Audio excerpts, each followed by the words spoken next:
Hey, and welcome back to the CraneBee tutorial, a series of videos where I will show you how to use CraneBee. If you're here for the video in question, just keep on watching, but if you are looking for another topic specifically, I linked the whole playlist down in the video description. Go check it out. In this video, I will show you how we can add new cranes to the job site and what ways we can do that with. So let's get started.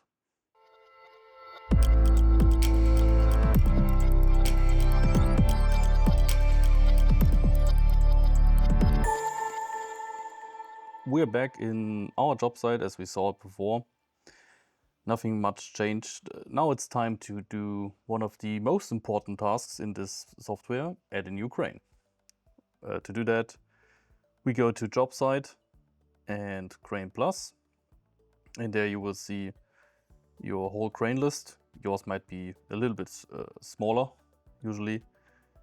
And I will show you how you can add cranes with different methods. So I'm going to start with this mobile crane, GMK. And you see we have 3 options to go through. And I will start at the first, and at the end I will show you all 3 of them.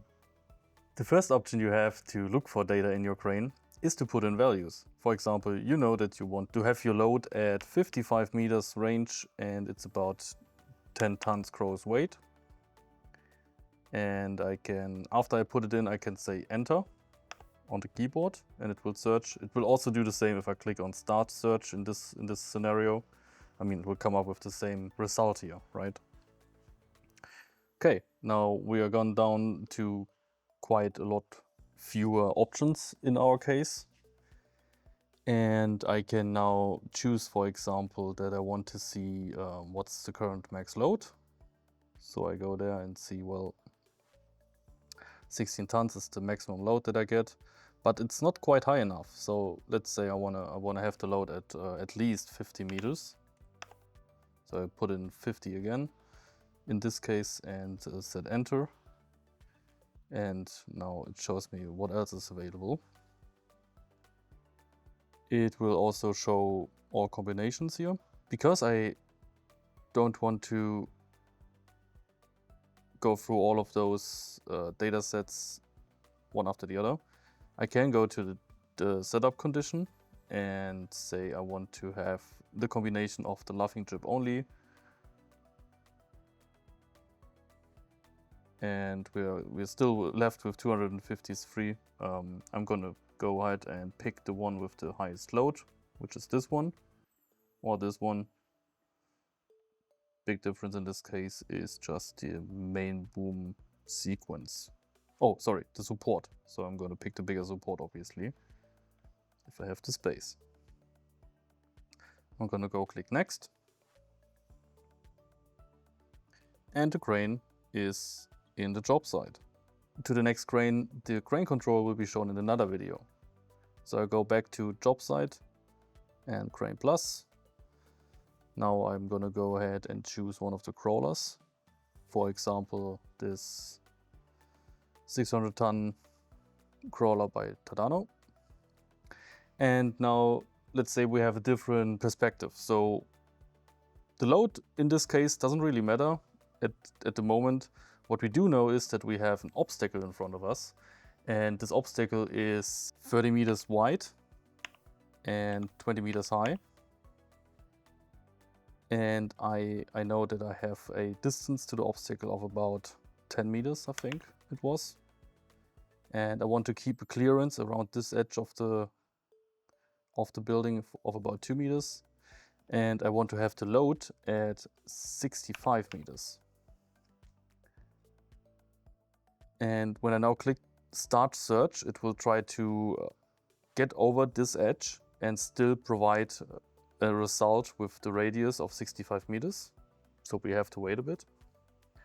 This sometimes may take a while. All right, we have results. Still 22,000 left. As you can see, we are away from the corner, away from the edge. In this case, this circle refers to the middle of the main boom. So that's why I picked 2 meters. And yeah, we're good to go. So this building is quite thin, I know. This is just done so we have an edge. I can put like a depth in there, that's no problem. So like 40 meters. And this is also something I wanted to use to demonstrate the stadium I put in earlier. So let's just go ahead and picking a big superlift counterweight, choosing the track width.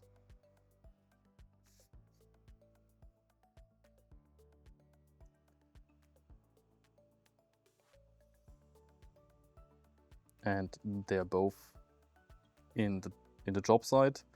They're both actually at the origin of the job site. If you remember from the last videos, where we put the origin on the corner of this football field. Okay, for the third part now, I'm gonna define the setup condition. As you can see, with nothing filtered at all, we have about 820,000 data sets for this crane alone. So what I'm doing with this is I will filter down if I know what I might be using. For example, if I go to the combination and I know I only want to use my main boom, but I also have a SSL at the back, I can go ahead and tell it to, where is my main boom? With SSL of 30 degrees. And you will see the numbers drop drastically down there. And we can go ahead and do that for all the fields. That's the main boom length. Let's put it at something in between. No jib. Boom sequence, there's only one left, so we can leave it. Counterweight, let's just put the biggest one on there. And counterweight radius is something we can choose in here. So let's put the bigger radius on there. And you can see from two left, we still only have one available data set left. That's the one we can choose by double clicking or by selecting and clicking on next. And that is another crane in the job site. This is how you put cranes in the job site. In other videos I will show you how you can control them and how you manipulate the whole job site to your liking. Thank you for watching, and I'll see you in the next one.